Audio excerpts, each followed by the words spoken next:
की कोशिश करने जा रहे हैं। अरे हो गया। आटा दाल चावल कुछ नहीं है, चाय पिए तक के चीनी नहीं है ना, चाय है, दूध तक नहीं है, काहे में खा। तो क्या मतलब आप एक वीडियो है जिसमें आप उनके पैरों में गिर के जो है रो रहे हैं? हाँ बाबूजी रो रहा था बाबूजी। तो मंत्री जी ने क्या कहा आपसे, फिर क्या आश्वासन दिया? बस सर पे हाथ फेरे चले गए। ये वीडियो उत्तर प्रदेश के उस इलाके का है जहां लोग बाढ़ से भयानक परेशान हैं। ये वीडियो उस इलाके का है जो कभी सूखे की मार झेलता है तो कभी पानी की मार। ये इलाका यूपी का बुंदेलखंड है और वीडियो चित्रकूट जिले का है। चित्रकूट जिले में 3 दिन पहले भयानक बाढ़ आई। ऐसी बाढ़ आई कि लोगों की दुकानें लूट पिट गई। बाढ़ का पानी दुकानों में घुस गया और सामान बर्बाद हो गया। कई लोग तो ऐसे हैं जिन्होंने अपनी सारी पूंजी तक खो दी है। ऐसी ही कहानी है नाथूलाल प्रजापति की। नाथूलाल प्रजापति की बाढ़ ने ऐसी बर्बादी की कि वो सड़क पर ही फूट फूट कर रोने लगे। हो गया। ऐसे में बुंदेलखंड से आने वाले उत्तर प्रदेश की बीजेपी सरकार में मंत्री स्वतंत्र देव सिंह दौरे पर पहुंचे। नए कपड़े की दुकान की बर्बादी से बदहाल नाथूलाल प्रजापति को दिखा उनका पैर और गिरकर वो रोने लगे। आटा दाल चावल कुछ नहीं है, चाय पिए तक के चीनी नहीं है ना, चाय है, दूध तक नहीं है, काहे में खा। दुकान लाओ भैया, मुझे कहाँ बचा। चित्रकूट से निकलने वाली मंदाकिनी नदी का जलस्तर अचानक से बढ़ गया। पानी बढ़ा तो चित्रकूट के नावगांव में रहने वाले नाथूलाल प्रजापति की रामघाट की कपड़े की दुकान में भी पानी घुस गया। बकौल नाथूलाल की पानी ऐसा बढ़ा कि वो 12 घंटे तक दुकान भी नहीं खोल पाए और सारा सामान डूब गया।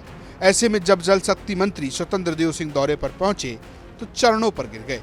बकौल नाथूलाल मंत्री जी सिर पर हाथ फेर कर चले गए और वो अभी भी दाल रोटी को तरस रहे हैं। बाढ़ का जायजा लेने के लिए तो आप उनसे मिले थे? हाँ बाबूजी मिला था। अच्छा, तो क्या मतलब आप एक वीडियो है जिसमें आप उनके पैरों में गिर के जो है रो रहे हैं? हाँ बाबूजी रो रहा था बाबूजी। अच्छा, तो मंत्री जी ने क्या कहा आपसे, फिर क्या आश्वासन दिया? बस सर पे हाथ फेरे चले गए। एक आटा दाल चावल कुछ न देखेगा, कम से कम खा ले बाबूजी। बाजू से खिचड़ी उचड़ी मांग के चावल दाल खा रहे हैं बाबूजी, कुछ नहीं बचा है हमारे पास। तो मंत्री जी के जाने के बाद कोई अधिकारी आया आपके यहाँ? फिर कोई नहीं आया बाबूजी, कोई झांकने नहीं आया बाबूजी। जब कलेक्टर आसिम डीएम ऑफिस गए तब जाके मंत्री जी आए थे, नहीं कोई झांकने। कल आए थे, बस दिखा के चेहरा अपना चले गए हैं बाबूजी। बच्चों कहा बाबूजी हमें गोली से मार दिया, नहीं हमें जेल में डाल दिया, तो हमें कम से कम लड़का बच्चे से कौन से खाइए। 2 रोटी भी भूखन मर रहे हैं बाबूजी, 1 रोटी दाल कुछ नहीं। तो कितना नुकसान हो गया होगा बाढ़ से? बाबूजी 25 लाख के ऊपर ही नुकसान है बाबूजी। 2-3 लाख का माल बचा पाए हो, 1 लाख 2 लाख 3 लाख तक का होगा। जो पड़ा हुआ कुछ बोलते हैं कि बाबूजी जो पकड़ पाए हो दुकान पर रख के, जो पाए गए बाबूजी। कुछ घर पे थोड़ा बहुत माल पड़ा है, खाने का कुछ यहाँ पे पड़ा है दुकान पे। तो कल एकदम से मिट्टी से निकाल के ले गए हैं। अच्छा, बाढ़ पीड़ितों को कल राहत किट भी बांटी है मंत्री जी ने? राहत कुछ नहीं मिली है अभी तक, कोई राहत। एक आटा नहीं मिला है हमें, आटा दाल रोटी। अरे कम से कम चावल ही दे जाते, कम से कम बना के खाते बाबूजी। कोई नहीं। और कौन है आपके परिवार में, कितने बच्चे हैं? क्या बाबूजी 1 लड़का है मेरे पास, माँ बचपन में खत्म हो गई। पिताजी के पैर कटे बाबूजी, अनाथ जैसे जिया हूँ बाबूजी। पहले 2 पहले सर पे लेके बेचता था, फिर 2 पहिया से कपड़ा का व्यापार किया, फिर ठेली बनवाया, उससे व्यापार किया। फिर बाद बाबूजी अभी दुकान नहीं खोला था बाबूजी, बीमा तक नहीं करवाया था मैं।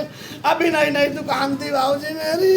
मैं तो सबसे ज्यादा गया बाबूजी, मैं किसी लायक मेरी जिंदगी ना बची बाबूजी, मेरी जिंदगी ना बची बाबूजी।